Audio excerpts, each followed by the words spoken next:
So please welcome Scott Shanks with a speech entitled The Changing Working Environment. With a speech entitled The Changing Working Environment, please welcome Toastmaster Scott Shanks.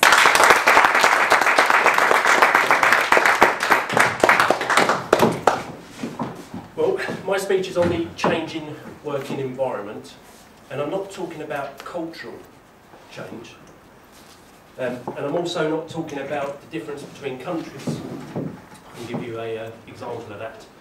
When NASA first started to send astronauts into space, they soon found out that the ballpoint pen didn't work in zero gravity.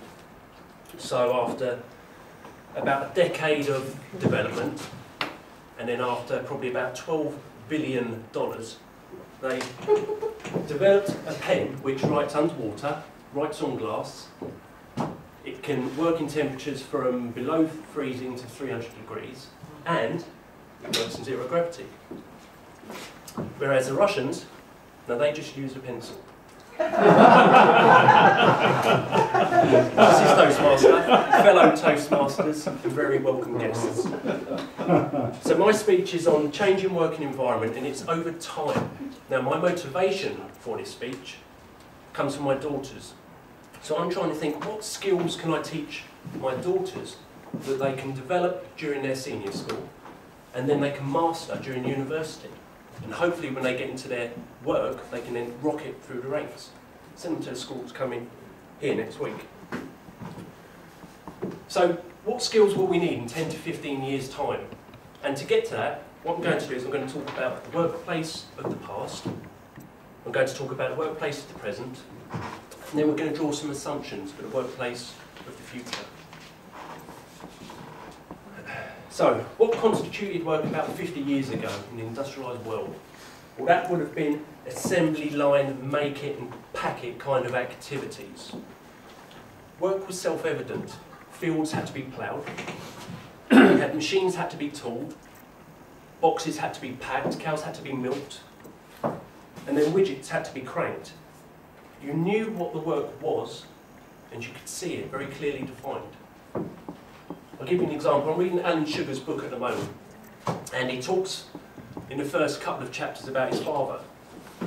So we're talking 1946-47 here, we're talking Whitechapel.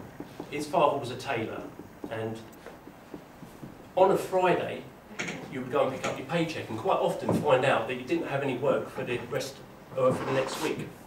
They'd say, don't come back Monday, we haven't got any more work. So on the Monday, all the tailors would meet around Black Lion Yard in Whitechapel, and then they would discuss, they'd talk about stories and try and find out where the next job was going to come from. You know, that must have been really hard back then. He was the only breadwinner and he didn't have any money coming in. So if we transition into the work of today, my workplace, so the edges aren't well defined in my workplace. Peter Drucker summed it up very well in that we do knowledge work today. That's what my workplace is, certainly. So my day job takes all day long. I have projects given to me on top of that to try and drive efficiencies. Then I've got learning, which is what this is. I've got learning because you have to try and stay ahead of the curve, certainly within my industry.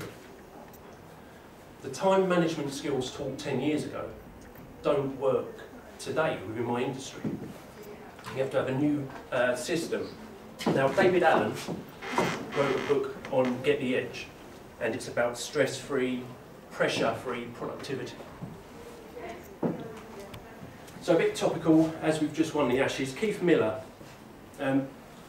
was a famous Australian cricket captain, and he was a Second World War pilot. So when he was being interviewed by Parky asked him, how do you handle the pressure on the cricket field? And Keith Miller replied, pressure is a measure smith up your backside. Playing cricket, there's no pressure there. Now I've got a bit of pressure coming up here, but obviously you can start, it's the monkey mind speech I've done a little while ago. Back to today's workplace. So it's a global market. Organisations are in a constant morph. Ever-changing goals, ever-changing technologies, constantly changing. your products could come from Taiwan and could come from China, and we could assemble them here in Epsom, and we could employ some Eastern European labour to put the parts together. That's what I mean, constantly. It's a global market.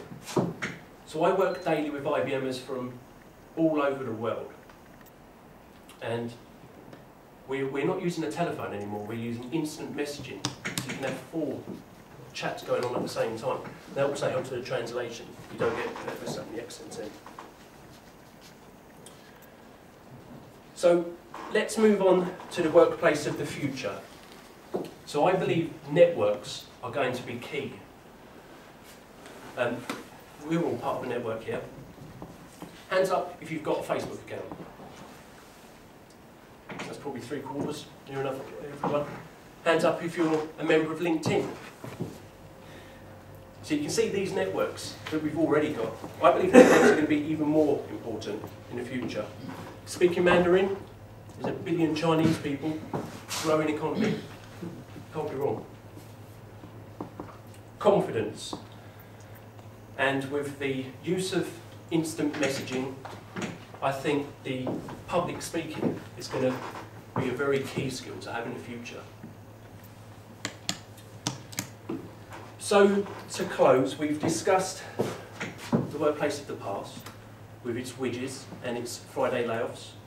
We then talked about the workplace of the present, with global sourcing. And then we moved on to the workplace of the future, where the art of public speaking, I think, is going to be key. And I thank you for allowing me to practice the art with you. Toastmasters.